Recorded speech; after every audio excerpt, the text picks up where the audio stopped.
Hello, guys. We're bringing mates back.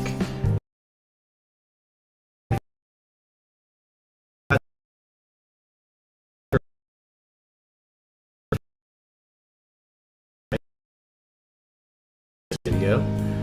Let's see here. Let's get a little noise gate going. I'm getting a new setup for you guys, so we can have a little late night kind of profile here. And I want to get nerdy with it, man. We've had a real serious day. I'm really proud of all the Murkies, man. You guys are just the best. It looks like we got unicorn poop in. Hold on, let me unmute you. Sorry about the mute there, unicorn poop. I don't like to mute the Murkies, but I was just getting the intro to the show going and wanted to have the call center open. Welcome, welcome. Let's see here.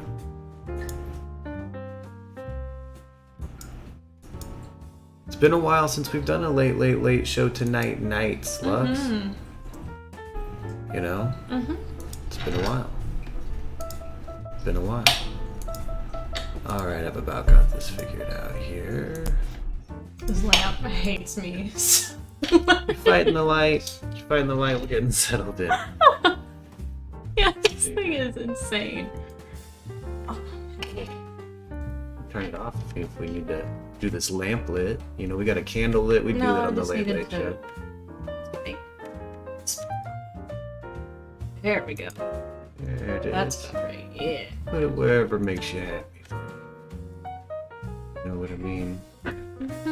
You know what I mean? Let me cover your face exclusively with a window browser and Streamlabs. I just wanted to have our references pulled up here, you know, because we're going to get a bit nerdy with it. We're going to try some deep dives. We're going to see if we can't maybe get some people in here to talk about the things they like that are nerdy as hell, you know what I mean?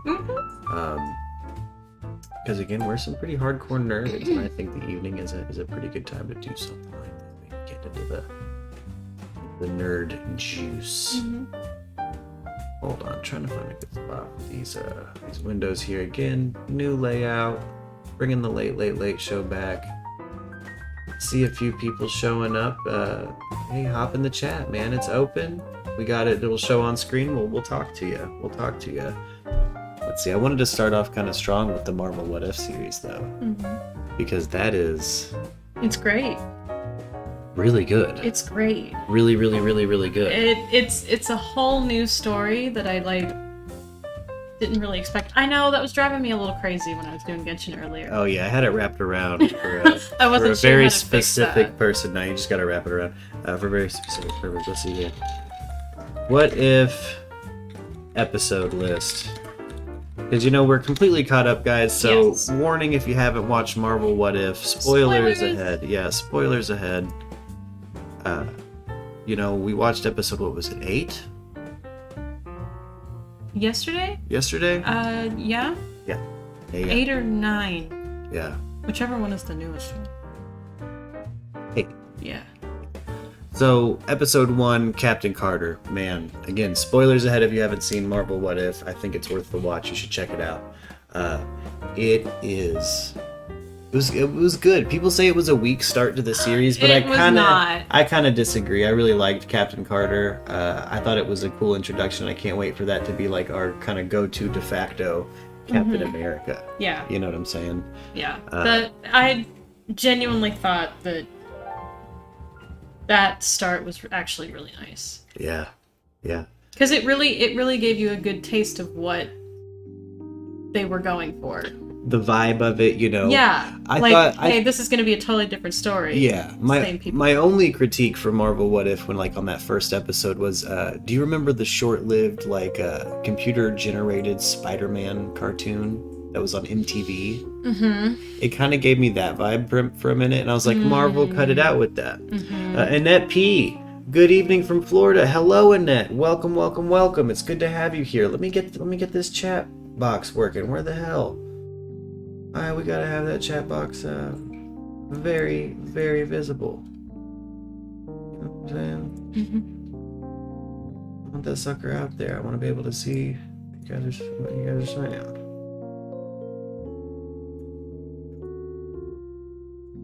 There. know why it's not showing up. But hello, Annette. We see you in the chat. The chat box isn't working. And hey, shout out Florida.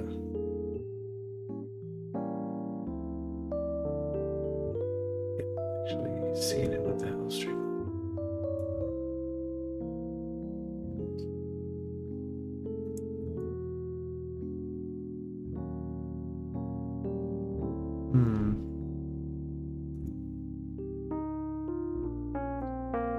What's the visual settings?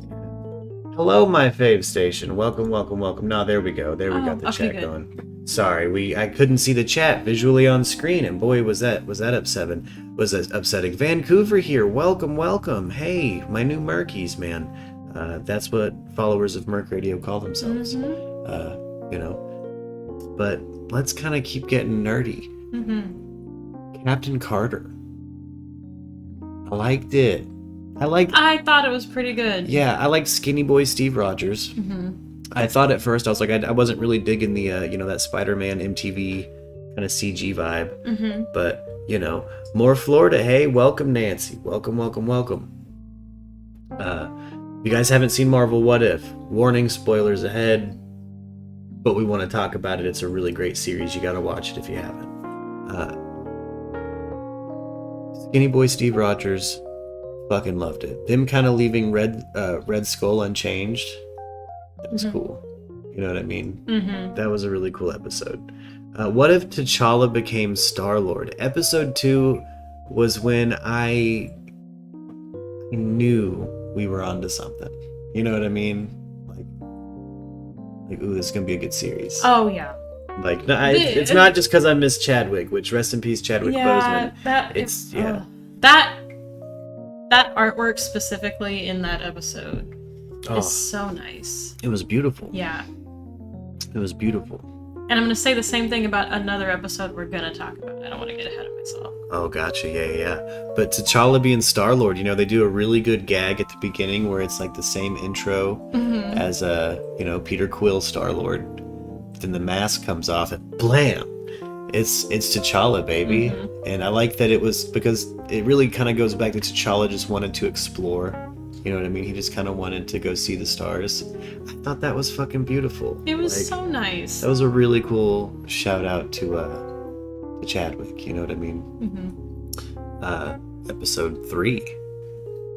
The world. What if the world lost its mightiest heroes? This is one if all the Avengers died. And before Phase 1 could even start. So Tony Stark dead. Hulk, it was an interesting choice because the time period they're showing is the film The Incredible Hulk with Edward Norton, but they used Mark Ruffalo in the show. And I thought that was really cool because shout out Mark Ruffalo, man. Like, I think he makes a really good Hulk. I think he's done very well.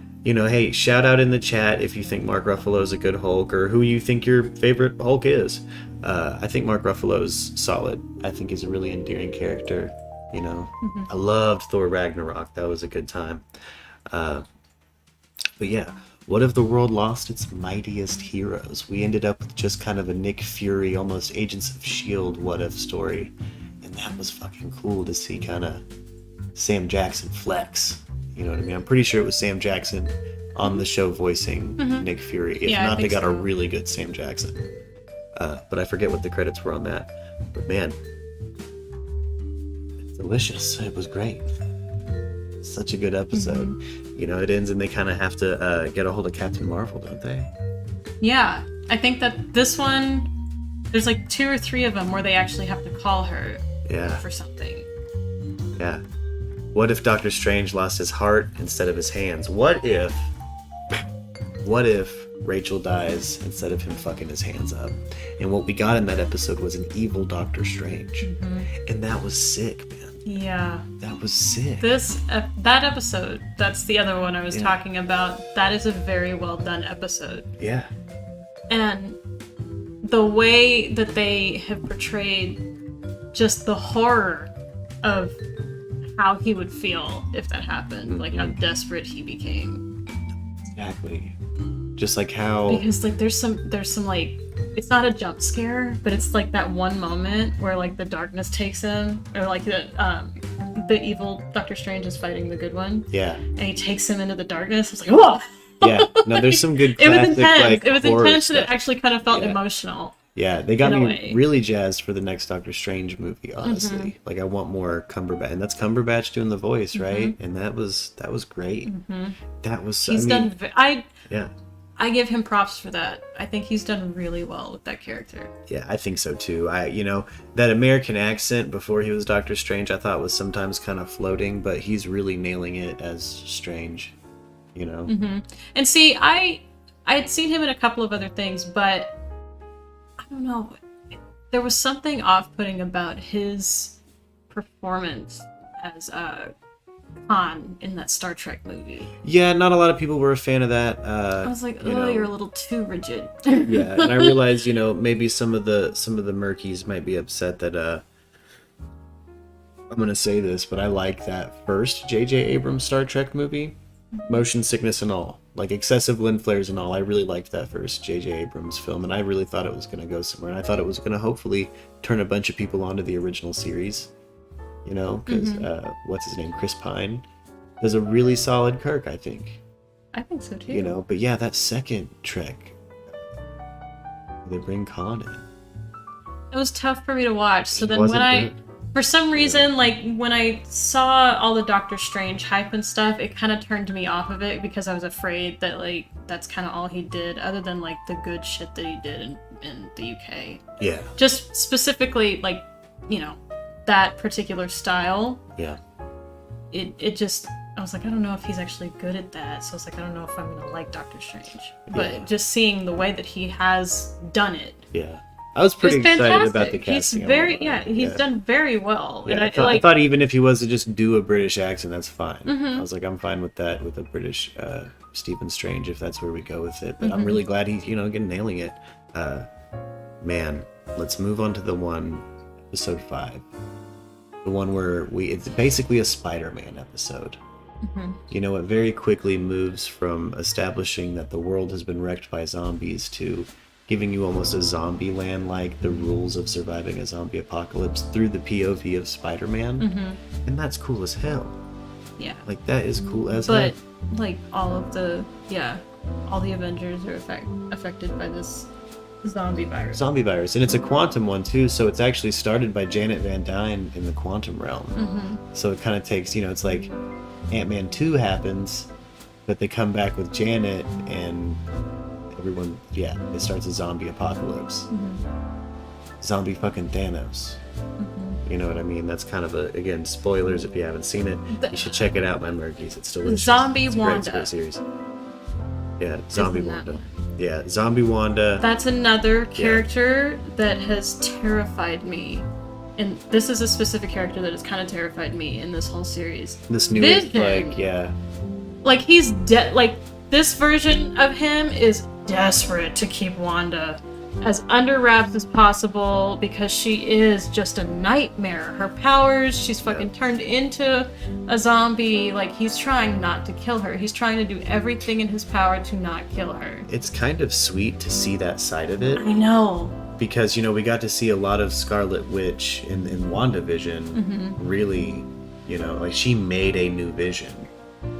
With fucking, like, Nexus being chaos magic. And it is just cool to see that, as twisted and horrible as it was. But it's reciprocated. It was cool to see that Vision would do a similar thing. He could turn into a monster because of their relationship too. Yeah. And it's just interesting how they, a whole lot of this phase of upcoming Marvel stuff, the issue is, fucks up with you, Scarlet Witch. You know what I mean? Like, what the hell's going on, Wanda? Again, the way it ends too, it was fucking beautiful. We kind of get a Peter Parker, no mask, Spider-Man costume, and the cloak of, like, the left fucking Doctor Strange's cape. That was dope. Which saved his ass a couple different times. Episode 6, What If Killmonger Rescued Tony Stark? That one was a surprising hit for me. That was a good one. It really turns into Killmonger rescuing Tony Stark, and they build an army of Gundams. Yeah. enough said. Mm-hmm. You know what I mean? Enough said. That was sick as hell. Yeah, Killmonger, Tony Stark built an army of Gundams. It was really Killmonger even mentions that like he really likes anime. Yeah. That's where he got the idea for the Gundam. and you know, I explained that I really liked Thor Ragnarok. So, you know, of course, I really liked the next episode 7. Oh, episode 7 was great. Episode it was 7 great was in so many ways because it feels like the palate cleanser episode. Yeah. Where the drama and the issue is skin deep. Yeah. Where it's like he's just a party boy trying to have fun on a planet. He met a human girl, and you know he's got his brother from another mother because Loki's still there, but they're best friends. It's the cutest thing in the world. Adorable. It's adorable. Oh gosh, but it takes you on a roller coaster at the end. It really does. That plot twist. That plot once twist again, at the end, the most terrifying being in this whole series. Yeah. To me, in both this one and the zombies. Yeah, which kind of brings us into episode 8 because now we are starting to have this connective tissue. It's not just Ubuntu the Watcher who is connecting the What If series to the multiverse. We now have a big bad. Mm-hmm. Ultron. What if Ultron won? Is the title of the next episode, and Ultron breaks through the multiverse. You know, like he starts fighting Ubuntu the Watcher, and I think again what they're gearing up for here is a multiverse Avengers team. You know, the Guardians of the Multiverse. Pumped. I'm excited. I'm pumped. I didn't know how it would go. You know, when it started. Very excited. And the way that they kind of set that off. The end of episode 8. I'm obsessed with it because it brought him back in a really good way. Thought so. Really good way. Because I forgot that even happened. Yeah. You know. Yeah. And the Watcher finds himself there. That's the only place he can go to escape. It's the Ultron. evil Doctor Strange little pocket that his he ends little up in at the end pearl of the Doctor pod. Strange episode. Yeah. Yeah, his little pearl pod. Yeah. It's that he classic left writing. himself to be alone and to die alone. I'm gonna grab my bong real quick. It's time to smoke a little weed. Luis Norte, welcome back. I believe I've seen you in the chat before. Welcome back, fellow Murky. What's up, dude? Welcome. Do you like nerdy things? Do you like Marvel? Are you ready for me to just hop to Brian and Miya? I realize that's a lot of the reason for the season, but I thought we'd have a little light thing. It's 2 a.m. here. I'm still working. You're working at 2 a.m.? Lux, maybe check on Louise here. Wow. Yeah, hey, shoot us your location again, brother. Where are you from? Where are you messaging in from? It's smoke break time. Let's kind of interact. You know what I mean? Feel free to hop in the chat if you're new to the channel. We're an interactive community. We're audience driven. So we will communicate. We have a Discord, an open Discord. You can come in and call right now. You can be on this stream if you want to. Right now. All right, I'm gonna go grab my stuff. I'll be right back. Oh, hello, Alec. Alec, I love Alec. Arianthe is also working at midnight. Oh my god. Arianthe, they move you back again? Are you filming Skinwalker? That's right. Yeah, plug Arianthe real quick, if you don't mind. She got a Skinwalker Ranch series coming out, and you can get the links to that in our Discord. That she just posted. Oh, yeah, that's the link to the Discord. Hey, come on, join us for a toke, Annette. Please join us for a toke. The more the merrier. You wanna grab a dab? It's the Murphys, baby. We're good company. We can puff down with these guys. Writing Skinwalker. Well, Arianthe, I'm sure you're gonna fucking nail it. I can't wait to see Arianthe's Skinwalker series. Again, plug away Arianthe. Arianthe, if you guys are regular Murkies, she was there for almost the whole 8 hours today. We did an 8-hour stream. We're gonna do another 8-hour stream tomorrow. I was in the chat all day today. Yeah. And that was actually kind of interesting for me. I don't usually have that kind of time. At my day job, for some reason, today in particular, I just left it on. Well, hey, I'm glad you were blessed with kind of a chill day, you know? It was nice. Where are all the big names at? What up, Johnny? What up, Johnny? We're just now trickling in. I think we're kind of late for a lot of the Murkies, you know what I mean? I don't know what time it is. I know we're an international crew, so, you know. Yeah. And we're not doing But that's what's great about the late show nights, right? Yes? Yeah. I forget how many lates there are. I've just been calling it our late show now. This is our late show, yeah.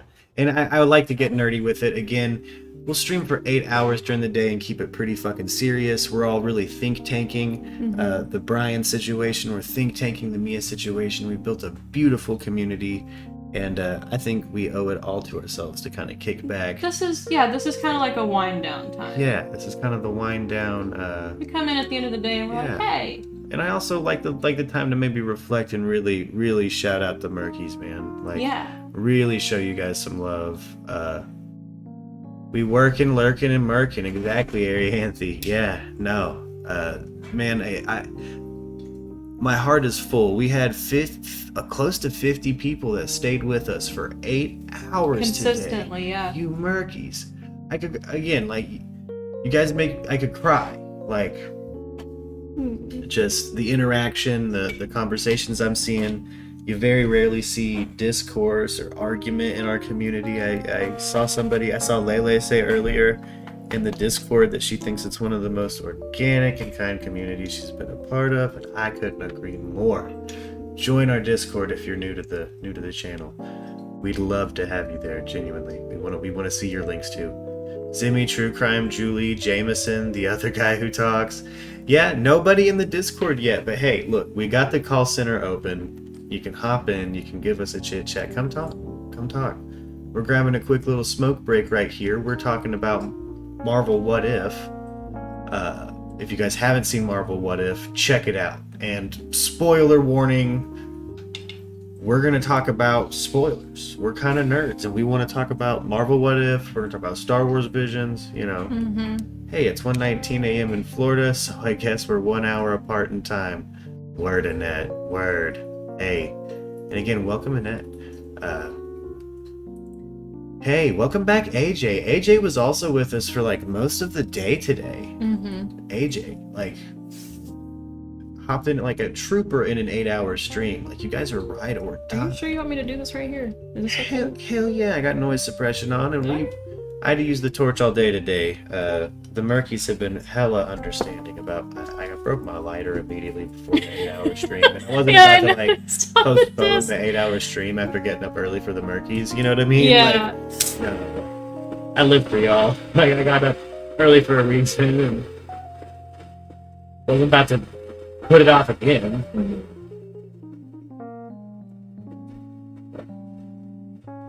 You know.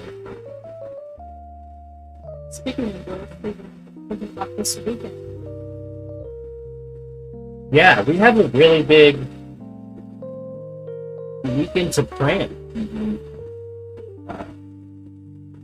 I don't have too many thoughts on it, but I'm gonna meet. Okay, yeah. There's like, we got okay, Murkies, my late night Murkies. What are we doing for the 1K celebration stream other than me strip teasing?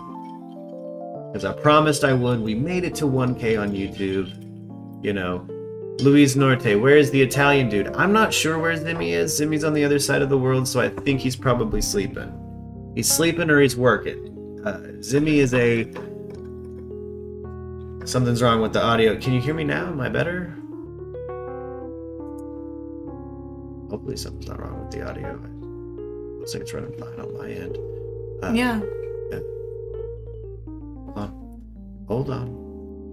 But where is Zimmy? Again, we'll have to ask Zimmy that. We got to see if we can't summon him maybe with our energy. It's 2:22 a.m. in Argentina. Dang. Right on. He's out there shaving his legs, AJ. Yeah. Yeah, man. Zimmy was with us for a very long time today during our stream, so again, I imagine he's probably getting some rest. He was with us for hours today on stream, and he's gonna probably be back tomorrow. I think, that's our diaper daddy, dude. That's Zimmy's our Italian diaper daddy. We love him to death. And if he does show up, if we can summon him with our good vibes, our good energy, if we can get regular Merc Radio crew member Zimmy in here, all the way from Italy. Yeah, fan fave. Fan fave for sure. And I'm gonna probably start clipping my lunch breaks that Shane and Zimmy and you, Arianthe, are like running, and just like we'll just start a lunch break YouTube channel. Like here's just the lunch break podcast. You know what I mean? I love that idea. Yeah. Again, like you guys are such a cool community. If we want to do an 8-hour stream, I need to go use the restroom or eat some food because it's the middle of the day. Mm-hmm. We can shift it out, and other people can run the shit. It's so cool. Like, it's just so nice. Johnny, Philly got booked for anti-Semitism. Yeah, unfortunately, we had to let Philly go. He got anti-Semitic, and once it crosses the line for people like Jameson and Arianthe and myself, we just gotta cut you loose. There's been a couple people that we love, but we don't have many lines here at Merc Radio. Racism is one of them. Anti-Semitism is one of them. We're nice. We're nice people. Sweet people. I've noticed. Everyone's very sweet. And I like it a lot. But, what you think about Ultron being in the Vision body? That was the goal. To bring it back to Marvel What If. Okay. So I don't want to. I'm trying. I don't know. Are we spoiling everything? Look, I said spoiler warning. I hope you guys know. Okay. Well, that we're gonna spoil a Marvel series that's on Disney Plus. I gotta talk about it because this, like I said, for some reason in this particular series, Vision is such an intense character. He's very intense. He's like the zombie one. Yeah, that you can tell that's just its own thing. Yeah. But this What If Ultron 1 thing and the big reveal for Ultron being the baddie is at the end of the Thor episode. So you get this sweet ass episode where it's just chill as hell. You've got Thor being a frat boy. Just a cute little frat boy. I loved Himbo Thor. Yeah, like Himbo frat boy. Like, and the actual nice boy frat boy. Guys, in this episode, they call Thor's fucking mom. Mm-hmm. They call on him him. Mom on him. Mm-hmm. And she shows up. Because she went on vacation after putting the dad to sleep. Yeah, that was adorable. And, that episode... but my father and mother is Johnny. Well, if your mother's Jewish, Johnny, you're Jewish. Shalom. Welcome. I don't know if you know that's how that works, but you're entitled to a pilgrimage if you'd like to claim it too, man. It doesn't matter your age. Go check out Israel, dude. Even the Watcher was confused. The Watcher was like, wait, what? Yeah, because of everything in this multiverse, he never expected this. Mm-hmm. So Ultron shows up and I think, doesn't he kill Jane? Yes. Yeah, like he just blows up her RV. He kills Jane, yeah. I'm pretty sure he... Yeah. And the mask comes up, and that's how they reveal that it's Vision. It's Vision. Vision's body. Yeah, Ultron successfully got Vision. Oh, and his eyes are just red. And got all of the Infinity Stones and broke out. Oh, Johnny is adopted. Johnny is adopted. Well, still, Shalom. Adopted into the tribe is still in the tribe, my dude. And hey, we don't care what nationality, race, or religion you are. You guys might hear me talk a little bit about my Jewish heritage, but I believe in a two-state solution in Israel, and called by the treatment of Muslims again, sorry to get political, but and then you get to episode 8. Yeah, and they jump to episode 8, and it's like, boom! All right, there he is. And can I just say real quick, they use what's called, like, they found a way to animate these Disney animators, the Steve Ditko crackle. Like the balls of it. There's a certain way Steve Ditko used to draw the power cosmic, and that's kind of how, you know, people reading the comics would know, like, oh, that's the power cosmic. You know what I mean? And they did it. They did it in this cartoon, and they did it in a really cool way. The episode with What If Ultron Wins, right? Where you have Natasha Romanoff. You have kind of an inverse of what happens in Infinity War, right. Where Hawkeye sacrifices himself. There's that beautiful shot. Yes. There's this beautifully drawn shot of like Hawkeye falling into a fucking flood of Ultron drones. Yeah. And it just, there's like sun rays coming through. It's fucking... And it's just a long, beautiful pause. Yeah. Yeah. Welcome, Chief! Hello. Hello! My shield brother, my main man. Let's see, what you got, Spin Effect? The way Israel treats the Palestinians is miserable. I'm Ashkenazi, by the way, so I can say this. Welcome, Spin Effect. No, I absolutely agree. That's kind of what it was saying. I believe in a two-state solution, and Netanyahu is kind of a monster, man. But yeah, and you know, I'm just background on me. I'm Ashkenazi and Sephardic. Kind of a baby of two worlds. No little Ladino, no little Yiddish. You know, I might dip my fucking latke in salsa. Is probably what that means. You know what I'm saying? But yeah, you know. But Chief, we're getting nerdy with it tonight. You know, we had the 8-hour stream today. The Murkies were fucking incredible. The community's beautiful. Everybody's been fucking excellent to each other, and I think we owe it to ourselves to maybe touch on some of the stuff we've been following obsessively, but also maybe kind of wind down with a late night show. You know what I'm saying? Hell yeah, dude. Yeah. And, you know, maybe at some point we'll kind of evolve what the late night content is as we get kind of a regular late night crew of people, you know? I imagine it'll probably be a little smaller than our 8-hour big-ass fucking ride or die streams, but I kind of like that idea. You know what I'm saying? I'm kind of liking this. The more content, the better, man. Absolutely. And I kind of like this being our silly goose hour. You know, we'll just use we have to let it out somewhere. Like, we have to. It has to come out at some point, and it's way better at 12:30 in the morning my time for me to make a silly goose out of myself than exactly. And when we're trying to be legit pirate radio, and I can't stop thinking about thick Bigfoot. You know what I'm saying? Yeah. You know what I mean? Exactly.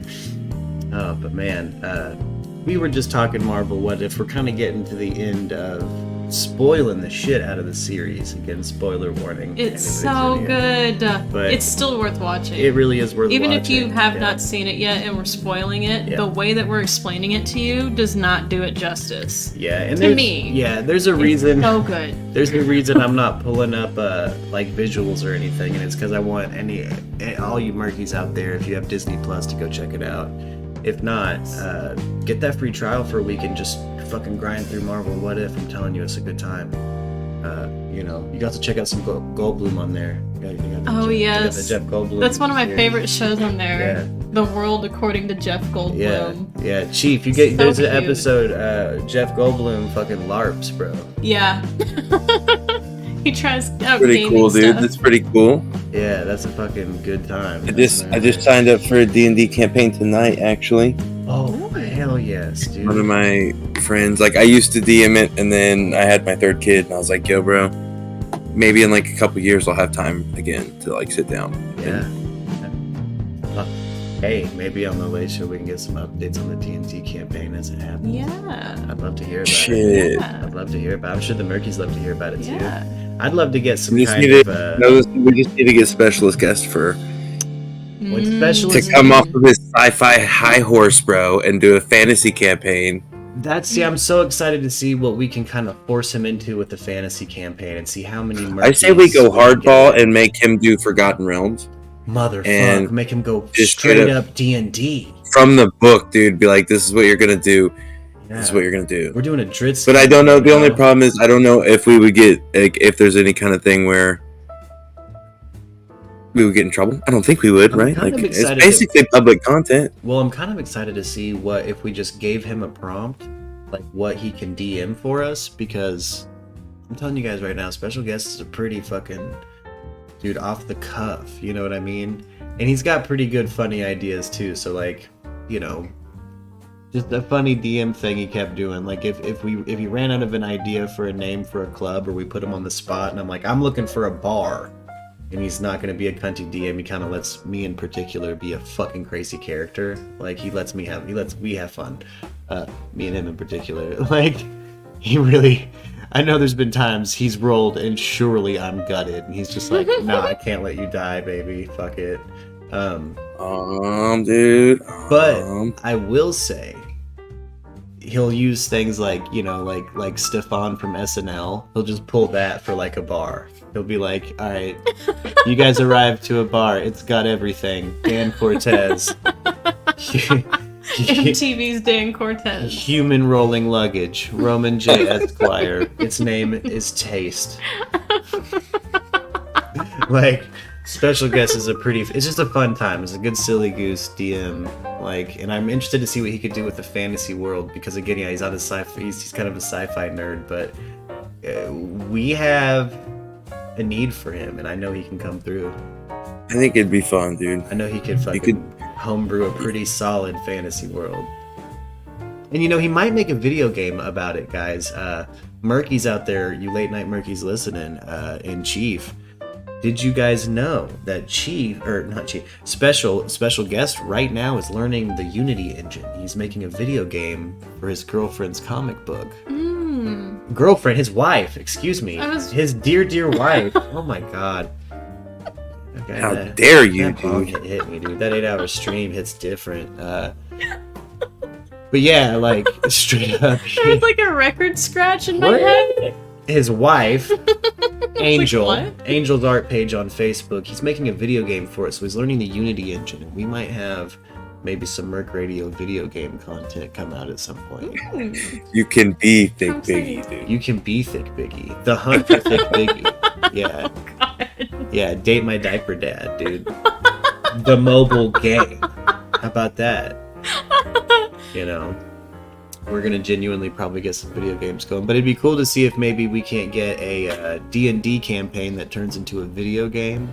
Like a point-and-click adventure game. Oh, dude, we could. I guarantee you, we could stream a D&D campaign, and people would watch it. I know. Surely. Yeah, surely we get Murky's in here too. Like we got enough of a crew now that we can get a solid D&D campaign virtually.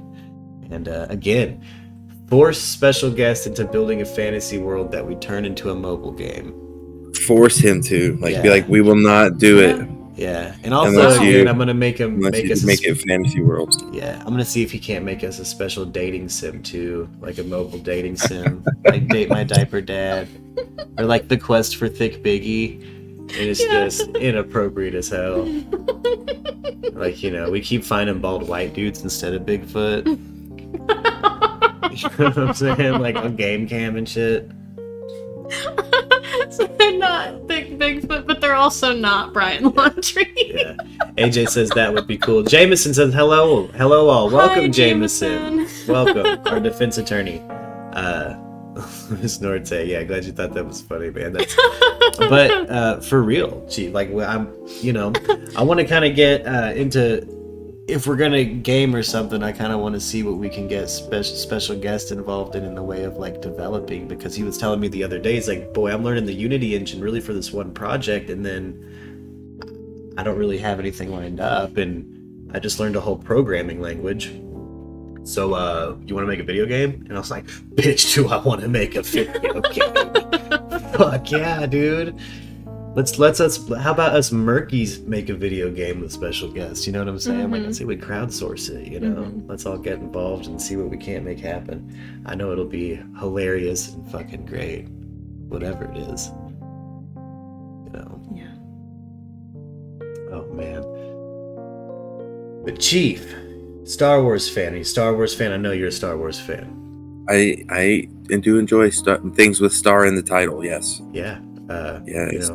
We're gonna kind of hop into a little bit of a sci-fi realm, but here's the thing: this is also kind of anime that we're gonna be talking about.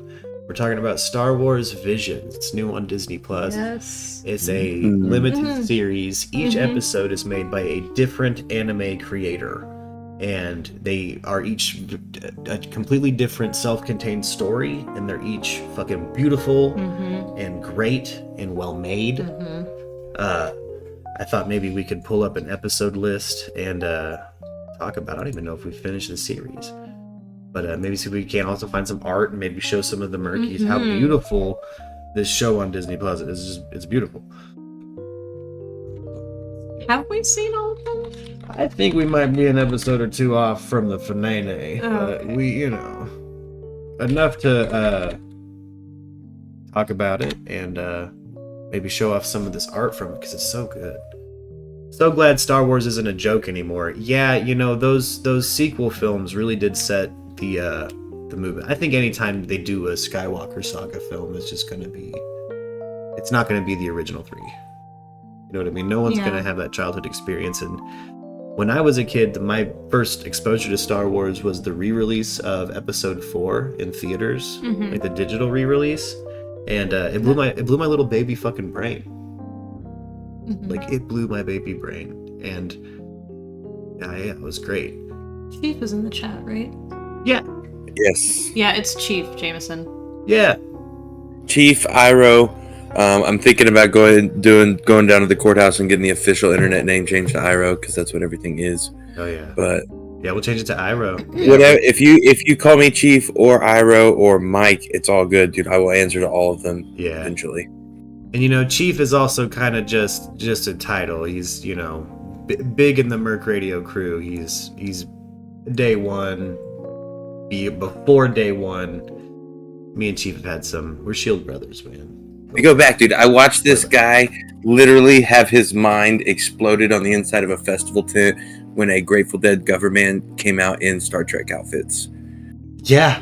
That was, and he was like a kid on Christmas morning.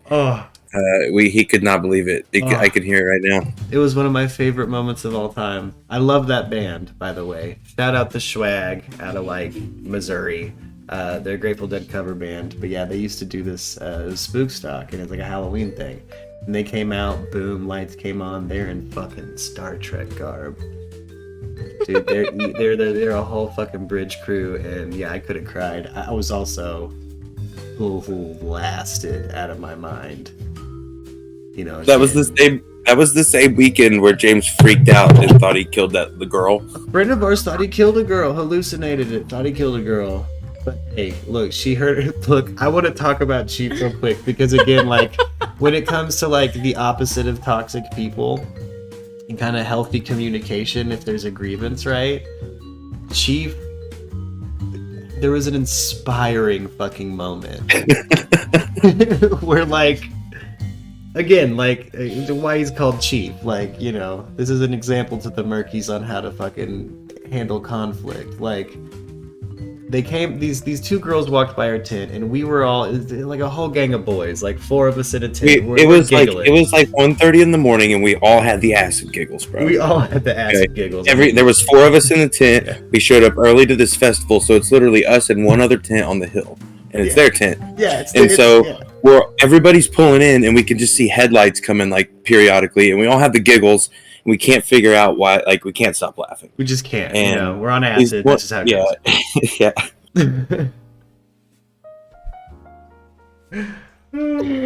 Dude, I can't even. These girls walk by. Again, we're laughing. These 2 girls walk by, and they just kind of yell into our tent, "Circle jerk," and then keep walking. But it killed the vibe. Killed it, dude. It went silent in the tent, bro. Silence was reign supreme. And the only thing that would happen was our friend, I will call him Dirty Butt. Yeah, Dirty Butt. Would sit up, and I had a battery powered lantern. He'd turn it on. He would smoke a cigarette. So we're all laying down. The mood's been killed. We just want to go to bed now, right? It's not fun anymore. But unfortunately for us, we are just coming up on this fucking acid. We're not going to sleep. So he's smoking a cigarette, and he would turn it off and lay down, and I don't even think his head hit the ground. No. And he would sit back up, turn the lantern back on, start smoking a cigarette, dude. Yeah.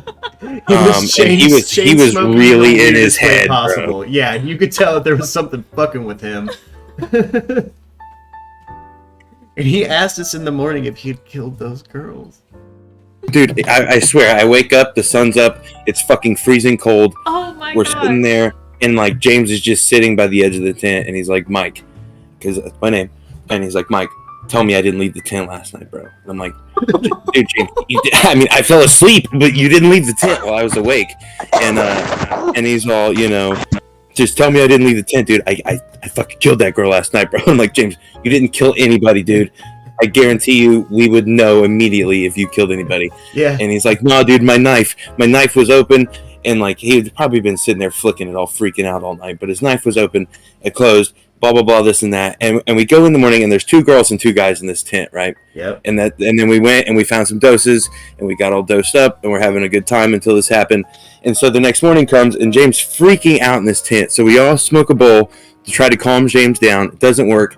I unzip the tent from hotboxing the bowl and look across the way, and the other tent, their flap is open, and these 2 girls are dressed up as a skunk and a fox, and they are dry humping each other. I can see this from my tent door through their tent door. Yeah. And like, I was just like, James, you did not, like, look at them, dude. They're doing fine. Yeah.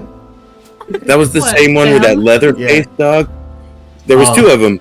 And they were both in there dry humping each other. Yeah. That was the same one with that leather. That was a weird weekend, bro. That leather-faced dog showed up. Yeah. Hey. We passed out and woke up with frost on us because it was cold in Missouri. We fell asleep during the first frost of the year outside and woke up covered in frost. Like, we were fucking on one too. We were hot as fuck.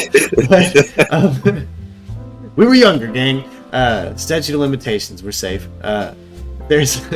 There was a moment, again, like, I want to brag about Chief because it's just in my head for forever. Like, keep in mind, these bitches ruined our vibe and made our friend think he fucking murdered him with their bad-ass vibe. Like, their horrible vibe. They come up, like, again, we kind of meet up with this guy, Hambone. That's a whole other story. We're chilling by Hambone's campfire, and they come sit next to us. And now, Hambone has become the life of the party, and there's some drugs going on. And, like, people are just rolling up to this camp to kind of just hang out like Murkies and get loaded with us, right? And dude, Chief, I shit you not, like, they say something and they can tell that, like, we're being weird, like we have a weird vibe toward them, and Chief just politely looks up at them and is like, hey, we were the dudes in the tent and you said circle jerk at us and it really hurt our feelings. Like, he just very politely, like, and they just, the way they took it, they're like, oh, we're sorry. They like apologize. I was like, I don't think they were ready for the niceness because, no, I mean, like I said, we were very big boys. Yeah. And I was just like, very, that wasn't very nice. You killed our vibe. I left out the part where Dirty Butt thought he killed him because I thought that would be weird. Yeah. You know what I'm saying? We didn't need to go that deep into the bad trip they threw us into. At least one of us in there was having a very bad time. An internal thing, not an external thing. Yeah. Real quick to address the chat, guys. Jameson, Chief is not the one with the former judge wife. That's actually Shane, our chief logistics officer. So they're both chiefs in their own right. But no. Iro is who I refer to as Chief most of the time. Brooksy says, what's up, Merc? I was hoping you were up and chatting. I was hoping you would hop in here, baby. What a fucking coincidence. I'm glad you're here, man. Look, pop us back over to Star Wars Visions, too. Because we got some... Chief and I got some acid stories. We'll go deep. There's also a question Chief asked me the other night that I really kind of want to maybe talk about before we wrap the stream up too, about who the most influential person on the planet was or is, and I got more questions for him, and I got some answers. I got some answers.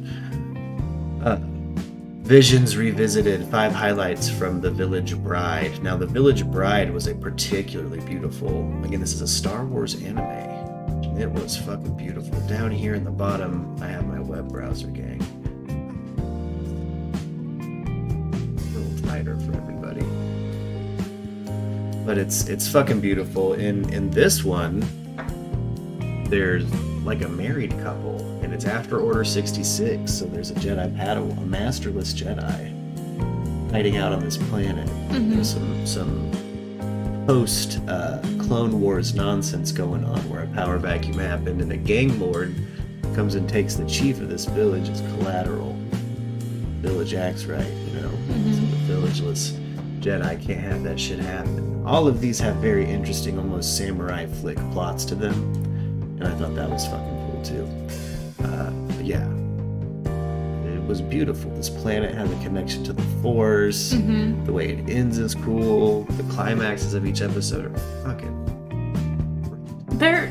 They're all great artistically in their own ways, and I think that's what's so cool. Each in their own way. There's even one that's kind of themed after Astro Boy. Chief, remember Astro Boy? You know, the old anime? Yeah, dude. Yeah. Yeah, there's one that's themed after Astro Boy. And again, like, that show used to wake me up a bunch when it was on fucking, like, Adult Swim. And so I'm not the biggest fan of it, but man, I'll be damned if the Astro Boy themed episode of Star Wars Visions didn't tear me up. Like, that was good, you know? There's an armless Jedi post Order 66 who's kind of hiding on a planet making droids. So it's kind of a Pinocchio story too. It's really interesting. Yeah. It's a really interesting one. Yeah. But they slide in here a really cool bit of like Force lore. You know, we've never really had a droid that's used the Force before. And we can't really confirm that this droid used the Force, but it sure seems like it. How'd this droid get midichlorians in it, dude? I think he was doing some fucking, they kind of, like the art style of this episode, it kind of seems like he's using like Geonosian tech and making droids. Like some of the droids seem like they almost have organic bits to them or something. Whoa, that's but it's pretty also cool. fucking beautiful. Like, it's also beautiful. Like, and again, they don't get too sci-fi with it. It's kind of just a cute story about a little boy who, like a boy robot who dreams of being a Jedi one day. And, you know, it's beautiful. Like, the whole series is fucking beautiful. Or clips from the, yeah, see, they even... So, again, each episode has a different kind of flair to it. There's an episode about a band. Oh, I forgot this Cantina band, existed. Yeah, so Boba Fett, it's kind of done in this, like, chibi, like, kind of art style, and it's kind of, it's like the Fooly Cooley episode. Like, it's, you know, the bass player and founding member of this band, like, the lead singer and guitar player is a fucking Jedi Padawan who got fucking lost during Order 66. He, like, fell down a shaft, but ended up in this, hut fucking bass player's fucking ship, right? So now they have a band. They have a little band form. They travel around. They play gigs. The hut bass player has abandoned his duties to the Hut cartel, and so he's technically wanted by the Hut cartel. So during a gig, Boba Fett shows up, breaks the gig up, takes the bassist to Tatooine, and they work out a deal where they can play one last show on Tatooine before they execute the bass player, you know, who again is of the Jabba the Hutt race, and it's fucking hilarious. He's got a nose ring and little sunglasses and a fucking long black hair. Yeah, I've got kind of an image pulled up. You probably can't see it too well, but it's got yeah, he's fucking great too. But he's got a heart of gold. Like, again, he kind of basically adopted this kid into a band, and I'll be damned if this band doesn't rock so mediocre that it fucking gets him off of this death sentence, and Jabba the Hutt ends up sponsoring them as their first fucking sponsor. They're gonna be the best band in the galaxy. Yeah, they're called Star Waver. It's not that good, but it's definitely a weaker episode, but it's cute. I thought it was kind of it gave me Fooly Cooley vibes, and again, like, you get to see like a little chibi, big-headed Boba Fett. Just be a scoundrel. That's another thing I thought was interesting about this extended Star Wars shit is, like, so at what decade did we decide Boba Fett has been good at his job? Because in the original films, you don't see him be good at his job a fucking once. You see Darth Vader cuck him out of a job and just handle it his fucking self. Yeah, I mean, there's no. You see him fall into a fucking sarlacc. I mean, there's no. There's no actual, like, Boba Fett. I don't know where this, like, these rumors of Boba Fett as the titties came from, because it's because he's a Mandalorian, bro. Yeah, and you know, George Lucas used to say he's not even that. He just has Mandalorian armor, and they just now made that canon. That he is He's what? That's Well, what that's how he got so much better, bro. He's an imposter. Yeah, they retconned him into being. They were like, oh, now he's a Mandalorian, dude. He's badass because this show, The Mandalorian's turning out pretty good. Yeah. See. Yeah. Exactly. And hey, when Boba shows up in The Mandalorian, it's a good time. We're still watching The Mandalorian with Lux, and I am pumped to get to season 2. You know, we get Rosario shows up, dude. That's fucking. Dude, Bill Burr, bro. Bill Burr, dude. Season 1, Bill Burr is good too. Like, yeah, his reoccurring character. You're gonna love it. You're gonna love it, Lux. Bill Burr's character is great. Like, you get to see kind of in that show, like, what it would be. All we want as fans is more time in the universe. You know what I mean? And that show delivers in a big fucking way. The Mandalorian. You get to see, like, Bill Burr's character in particular by the second season, when he shows back up again, you get kind of like a ground POV of what it would be like to live through a Star War. You know what I'm saying? Like, yeah. Like, you know. And I believe there's characters on The Mandalorian who are Alderaanian after the destruction of Alderaan.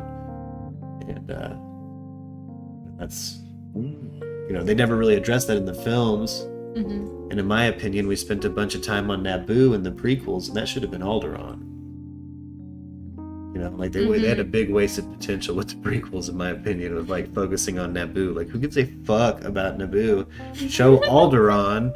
They got fucking destroyed in episode 4. So we have, like, it's called an emotional callback, and it's very common in writing, guys. And they could have done that for us. That could have been for us, but they didn't do that. Instead, we have to get prequel material about Alderaan from Star Wars: The Old Republic. Instead, we got Jar Jar Binks, bro. Instead, we got Jar Jar. It's like the opposite of that. We got Darth Binks, have bro. to do that. Yeah. I'm into the Darth Binks theory, though. If Jar Jar Binks is a fucking Sith, you know. Oh, real quick, Brooks, the Anakin Skywalker, Hayden Christensen, is from my hometown just north of Toronto. Small world. What happened to his acting career? Lol. Brooksy, you know, I hear he's coming back for some of this expanded Disney Plus content. I hear he's coming back. I don't know if he's coming back in some kind of like limited voice way. There's been rumors he was gonna be in all 3 of the fucking Star Wars sequels that came out. The new Daisy Ridley ones, but it's no. I don't know. I hope he shows up. Honestly, a lot of people give him shit, and so they say his acting is bad. But are we gonna act like Natalie Portman wasn't taking a nap through that movie too? Because it's not just Anakin in the. Thank God for Ewan McGregor, bro. Thank God for Ewan McGregor, dude. Thank God, dude, for him pulling that movie out of the fire. Because they didn't give fucking my boy Liam Neeson's enough time. He got cut in half, way too soon, bro. Exactly. Too soon. Makes me think they wrote that part for Sean Bean. Yes, dude. Yes. They were like, oh man. We got to get Rob Roy, bro. Okay. Exactly.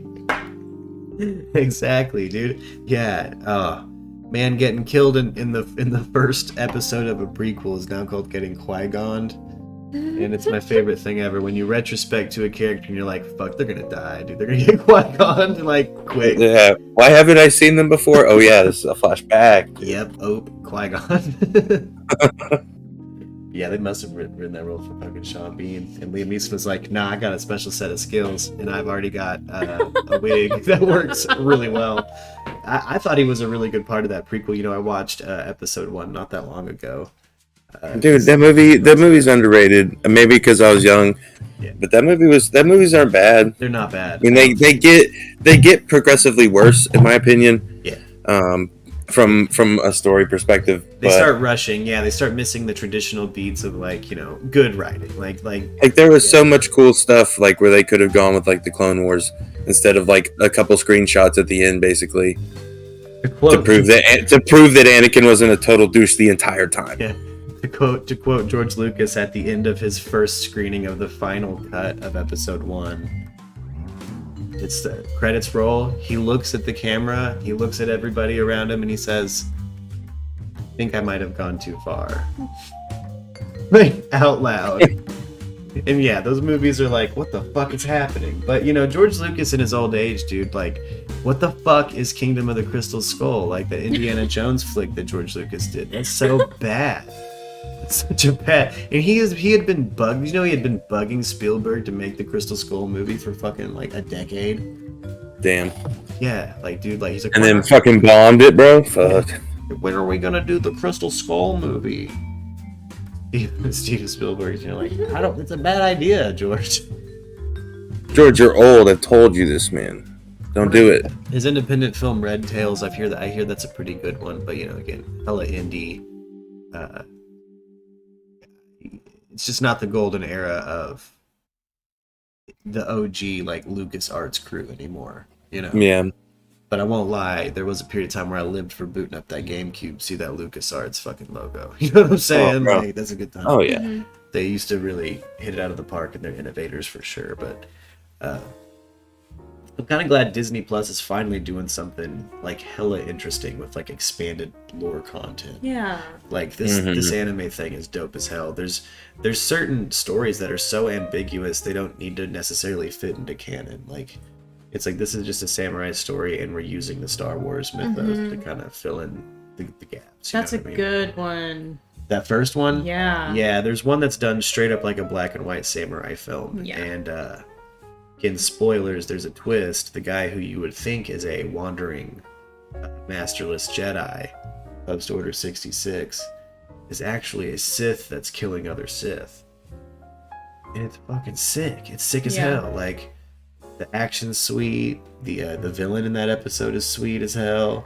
Oh gosh. Yeah, the umbrella saber. Yes. There's an umbrella good. and a lightsaber that lady. branches out into a fucking umbrella, man. Like that's. I told you when we were watching that one that character run.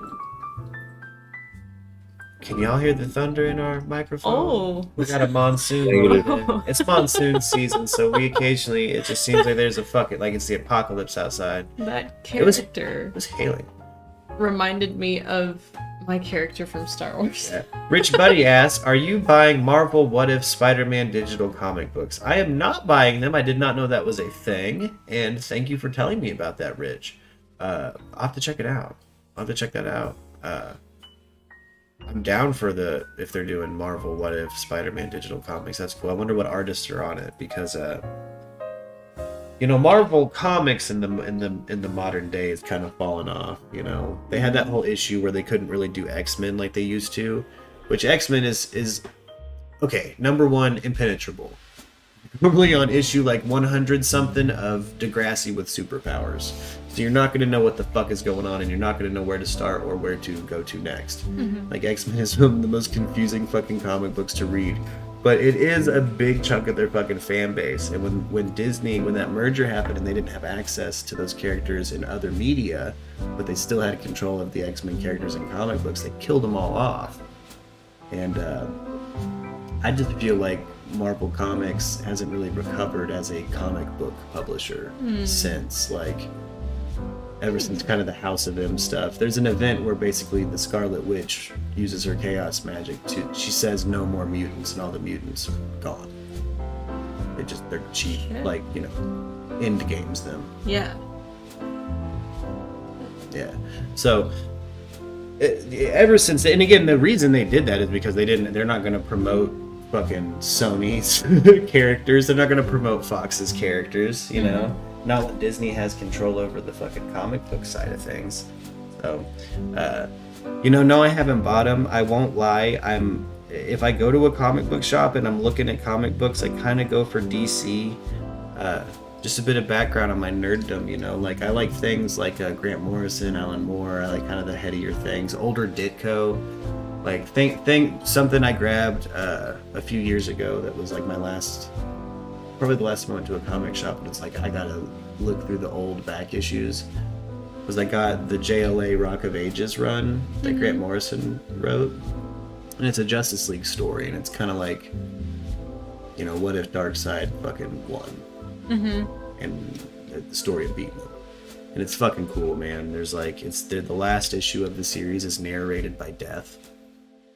And so when a character dies, Death is like, and then I came and I took him with me. You know what I mean? Like there's almost this sweet kind of narrator, and you kind of piece together by the end of the issue that it's Death.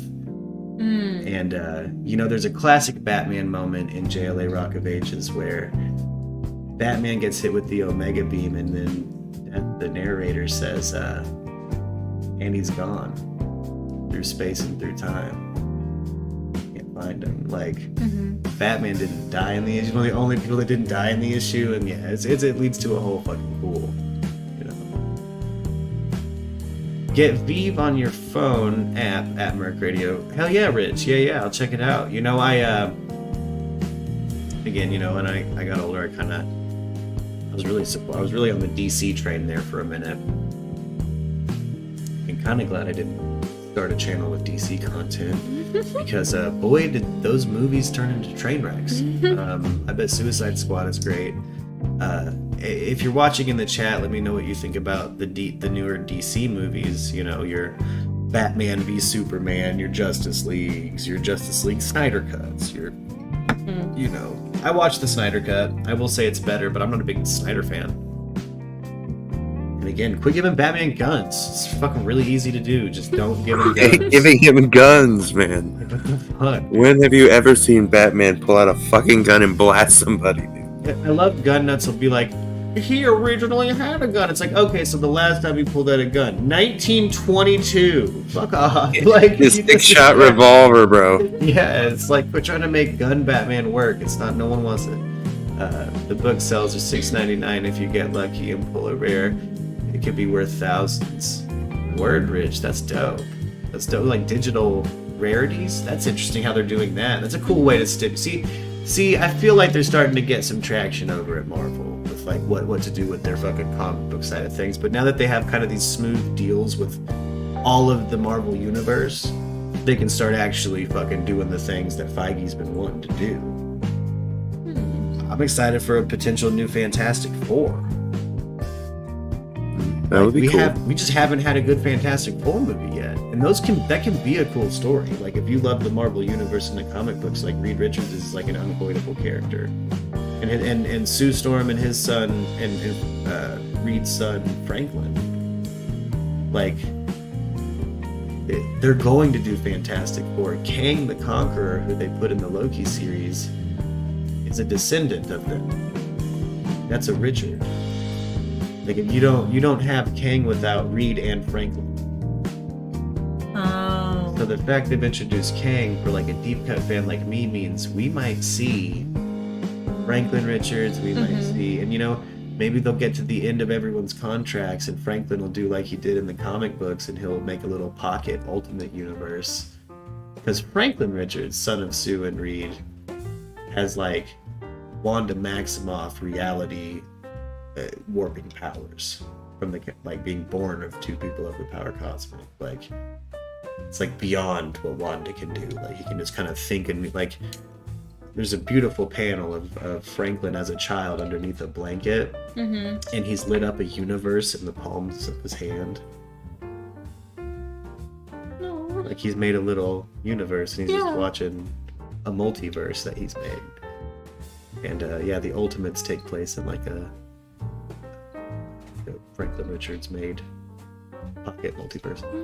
So like they could go a lot of places introducing Kang. Like that's pretty neat. Get really cool. Suicide Squad, collectibles, DC, everyone is licensed at Vive. Oh, cool, Rich. Oh, cool. You can get rarities at it too. That's awesome. Boy, would it be cool to have a Loot Crate sponsor. Open some loot crates, give some loot crate swag away to Murkies, you know what I mean? Just giveaways on giveaways. But I want to happen one day. Have some merch and some shit stashed back to just send your P.O. box so we can send you the merch, And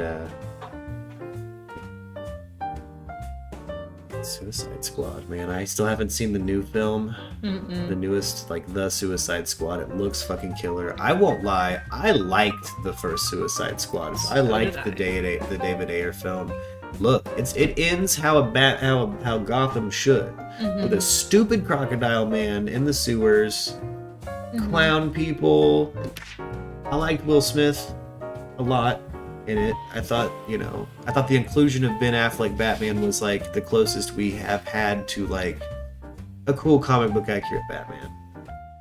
Like, I don't care if your kid's here, I might still punch your turkey throat and take you to jail. like, I don't care if your kid's here. Like, that's Batman. Like, there we go. That's Batman. Not, oh, look, an alien. Guns! Like, the fuck, Zack Snyder. And man. Yeah, but yeah, so I, for the most part, I kind of hopped down that DC train. I'm a big Swamp Thing fan. When the New 52 popped off, there were only a couple of runs that I thought were really worth it, and I'm kind of bummed didn't get to kind of go where they could have gone. That's Swamp Thing and Animal Man.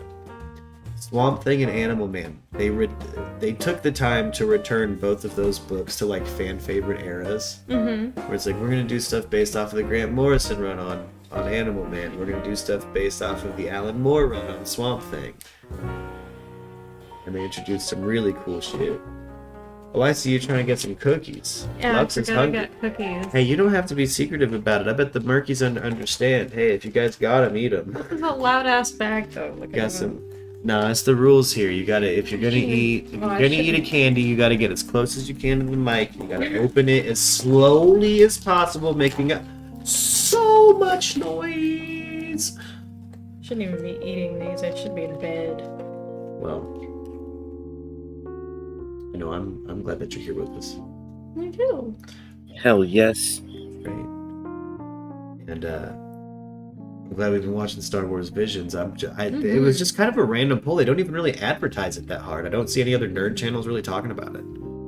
I don't know why. It's up everyone's alley, I promise. Yeah. Do you like Cowboy Bebop? You'll like this. Do you like samurai films? You'll like this. Do you like Star Wars? You'll like this. They don't do... There's one episode that I feel like maybe would make some fans fucking irate. And that's the Twins.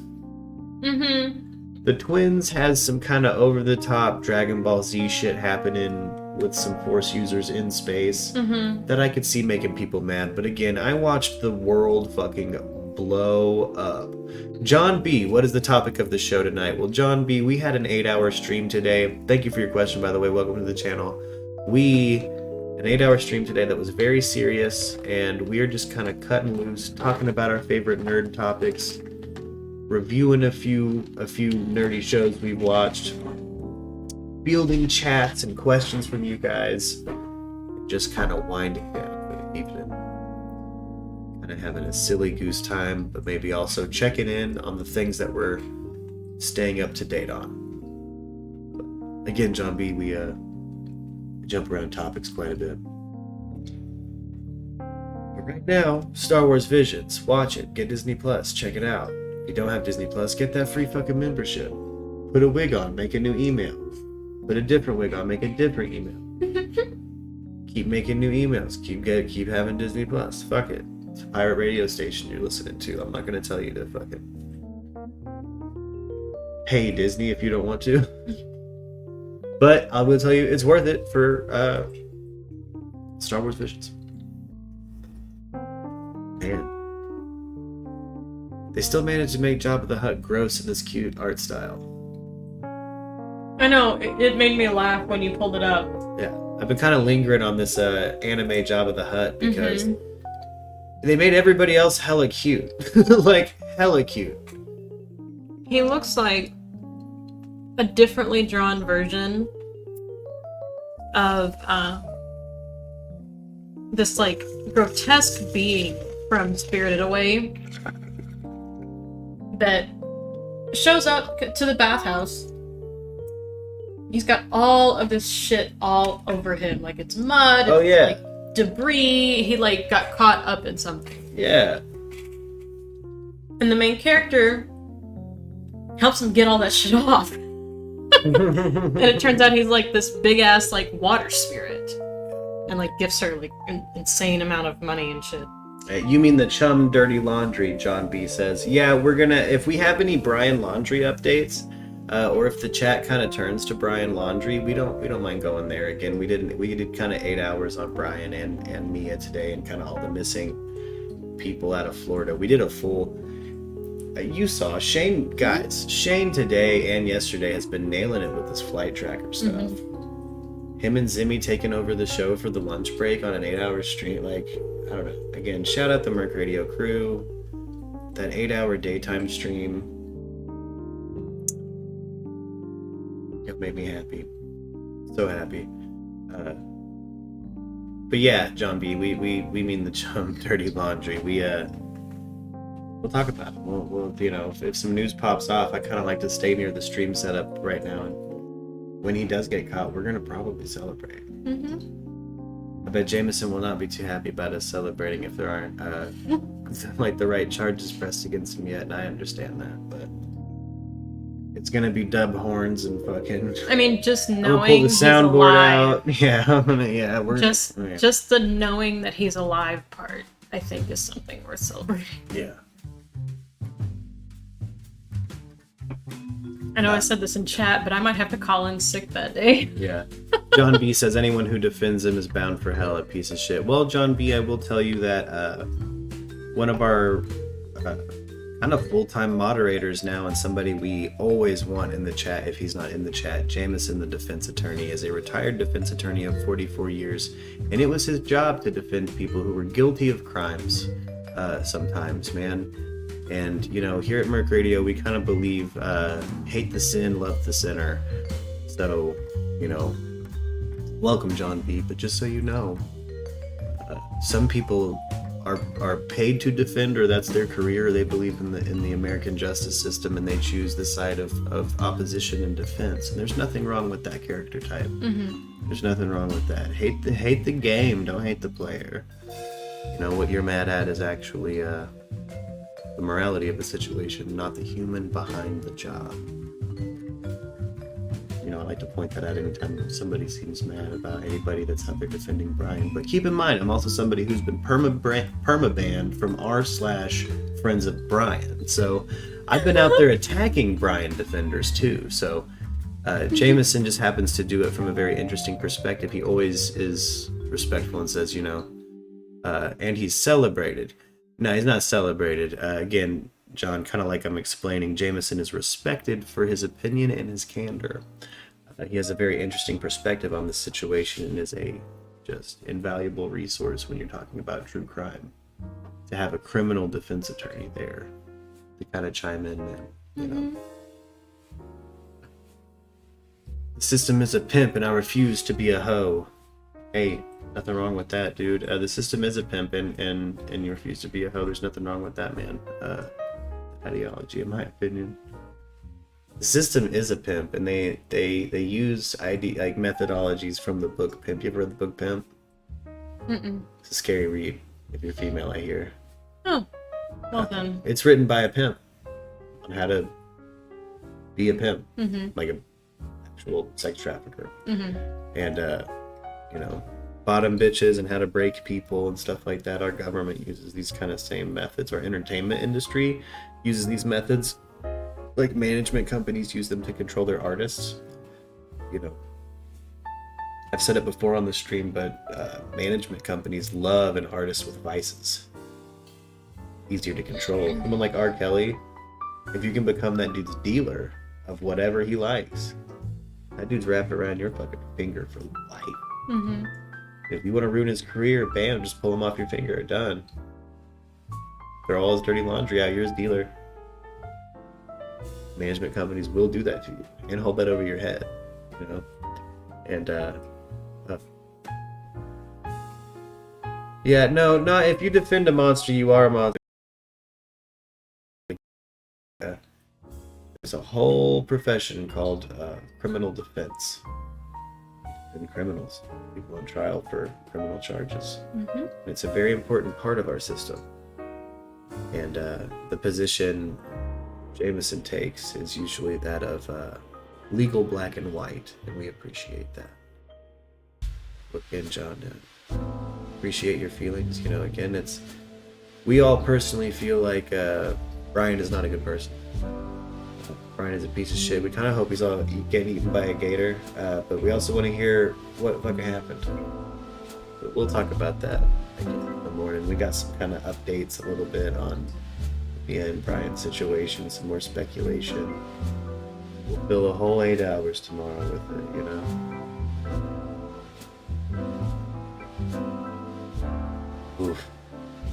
Lux hasn't seen The Witcher, guys. Chief, you caught up on The Witcher? You see The Witcher? You play The Witcher?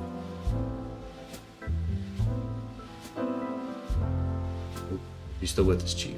But sorry, man. What'd you say? you good? You ever played The Witcher? You seen The Witcher series? I've seen the Witcher series, but I have not played the games. Gotcha. What you think about the series, having not played the games? I mean, it was entertaining as hell. Hell yeah. But I mean, I haven't read the book or played the games, so as far as it being good with that, I don't know. I read a kind of shit English translation of one of the books. They're Polish books. Right. But there's a pretty good book. I had to read the first one. It's not actually a Geralt of Rivia exclusive story. It's like a kind of a classic D&D companion piece. Like there's a bard, there's a warrior, there's a fucking witch, there's a witcher, there's it's cool as shit. It was a good read, kind of a quick read too, but I only read that because I played the game like a year before the show came out, Witcher 3. I played The Witcher 3. I was really blown away by the quality of it. I've never had a game where, like, I had a moment in it and my baby mama saw it and I thought I was fucking stoned or something, but she saw this shit happen too. This is how interactive the NPCs are in that game. I was walking near a tavern and there was a band playing outside and I fucking accidentally flicked my stick and bumped into the dude playing the drums, and the music missed a beat in time to the animation and everybody stopped and awkwardly looked at me. Like, it's like that's pretty legit. Like, holy shit. Like, there's just moments in that game where it's like, oh, this is one of the best games I've ever played. The decisions are genuinely fluid and make you feel like this is your Geralt of Rivia. I decided to go by in the game like a different one of his monikers for the most part. It's called like Ravix of Four Horns or something. People know me as like Ravix. I don't know. Yeah, the game is dope as shit. Yeah.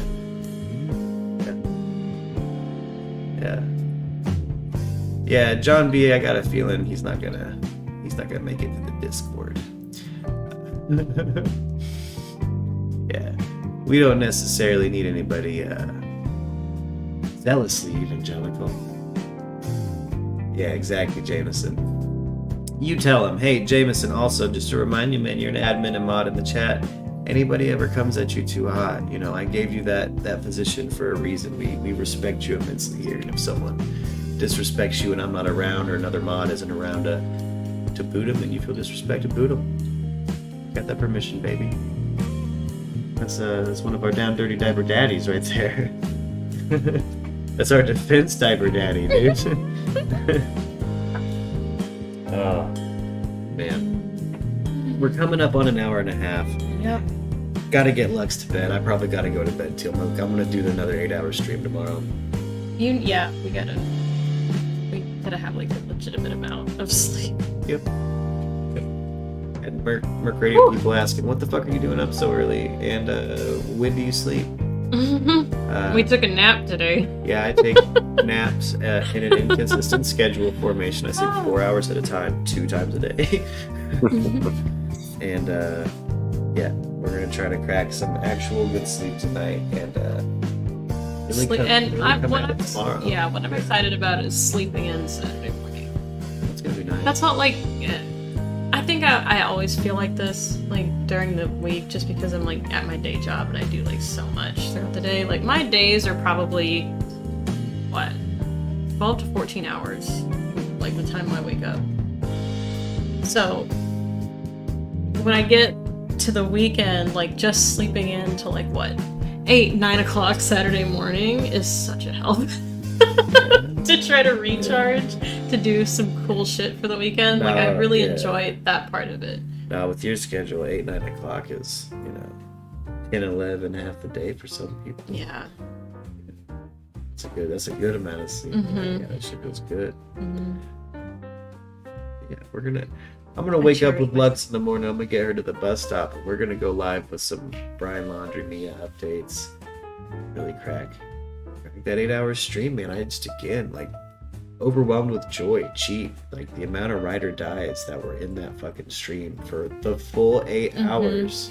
It was legit, man. Holy cow, dude. Like, I don't know. It makes them kind of like, I don't know, special something for everybody. I know that we need to do a celebration stream for hitting 1K this weekend. And we got to figure out what we're going to do for it. There's things I want to do, but it's not necessarily about me. We hit 1K. And I want to know what everyone wants to do. You know? Because it probably won't be talking about Brian Laundrie. I want to actually engage, and I want us to all get together and get to know each other a little better. You know? Hell yeah. You know? We have a very interesting, broad reach of demographics on the channel now and in the Discord. You know, we got a good 65 people in the Discord now. Yep. 64 Murkies, a bunch of diaper daddies.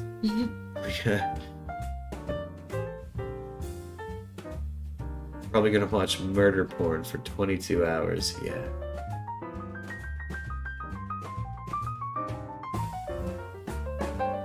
Want to say if you're going to bash me, at least spell your words correctly. Jameson coming in hot with the semantic debates, boy. He got someone subtly earlier that cracked me the fuck up. You saw that? Where I did. Jameson, when you told that fool, you remind me of somebody I used to represent when I first started. We all know the types of people Jameson used to represent. That's fucking hilarious. Fucking hilarious, Jameson. Like that was. Literally speaking, fucking brilliant. Like, dude, yeah, as you can tell, I think he might have. I think you're legit, James. Yeah. You guys look like a cute couple. How long have you been together? You understand each other's lingo. Laugh out loud. Brooksy 101. What are we at? Getting close to a year, I suppose. Met her in the recovery ward after having a really intense emergency procedure. Remove 40 millimeters collectively of kidney stones. And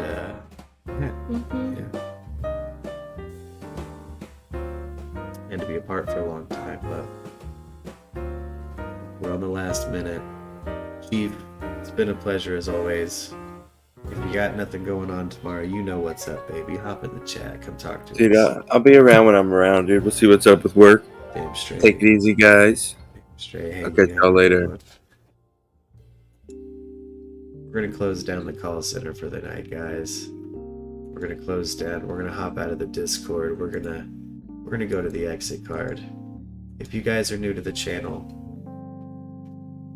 hop on over to the Discord. There's a link to my website in the bio. You can get merch there. You can get my music there. The best way to support the stream and the Merc Radio community right now, in my opinion, is to listen to my music on Spotify or iTunes. Yeah, Brooksy, you guys have a good night. Thank you for nerding out with us. I haven't had anything pop off about Brian or Miya yet. Not this evening, so we'll see where things are at in the morning. I know we have some kind of stuff lined up to talk about tomorrow. So, you know, we do have somewhat of a plan. The Merc Radio crew has a plan. You know, I like hosting this 8-hour stream and writing the chat and see where everybody goes. You know, it's been beautiful. I'm excited to see what happens. I'll probably like pop in and out of the chat throughout the day tomorrow. Yeah, Lex has been in the chat. You know, she'll hop in there at work. It's great. It cracks me up when she chimes in too. I maybe forgot that Lex is there, and she's like, "The fuck you doing?" Holy shit. Or he'll say something and I'll be like, "I heard that." Oh. Ooh. I'll make everybody uncomfortable. You know. But, you know, hey, everybody remember to be excellent to each other. Like, share, subscribe. If you're a hella active participant in the chat and you have friends that you think would blend into our community, share it with them. Let them know you're involved in a community that's really friendly and open, and we'd love to have you. Like, we really would.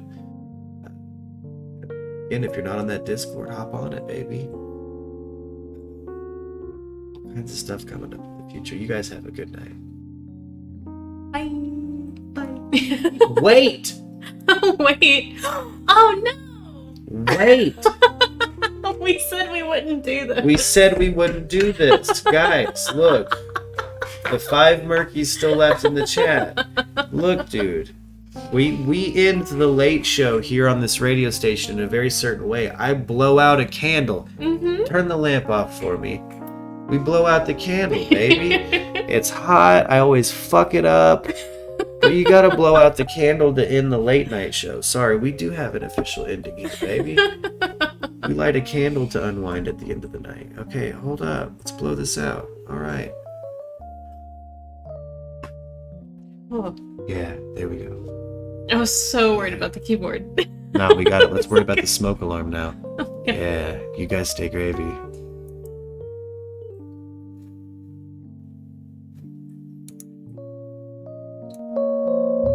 And be sure to like, share, and subscribe.